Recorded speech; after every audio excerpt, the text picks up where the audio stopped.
So guys, ito arroyo. Babaunin namin to bukas. Gawa yan sa malagkit.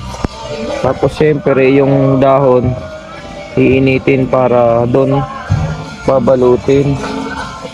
So wala pa yung finished product. So process pa lang to. Yan yung mga dahon. Yan.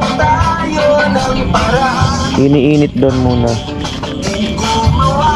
Medyo matrabaho to kasi ano to, malagkit na giniling. May margarine, may peanut butter, asukal, food color ba, ma? Yan si mama yung gumagawa.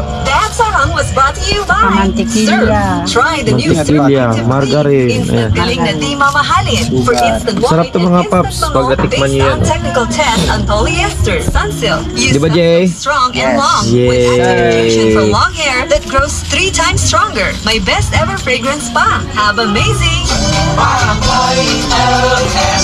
Ngayon mga paps, papakita namin sa inyo yung proseso ng pagbabalot ng arroyo. Good na may Mega Manila! So ayan, nalagay siya sa ano, nalagay siya sa dahon.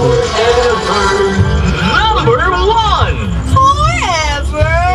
Ang paboritong sound trip, i-share mo sa iba. Tapos Ang gugulong-gulungin. ano, ibida sa Forever Request Nationwide. Ipo-form ng pabilog. Request Nationwide. Forever. Yan, ganyan. Putin. Dalanag di. Tapos tatalian niya sa magkabilang dulo. Missing gunting. Nada pa ka. Ito sa full French ito. Yan o. Iinitin muna yung ano. Silver ba ganun? Papainit ng baga. Para initin yung dahon. Kasi pag hindi ininit yung dahon, mapupunit. Pag binalot yung pagkain na arroyo.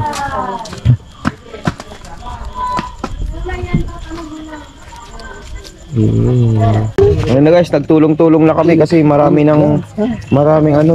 babalutin. Tulong-tulong na kami ni Jay, ni Julia, si Alex, si ano to, maraming babalutin niya mga paps, ang dami. Baka abutin to ng magdamag o umaga pa. Tulong-tulong na. Alright.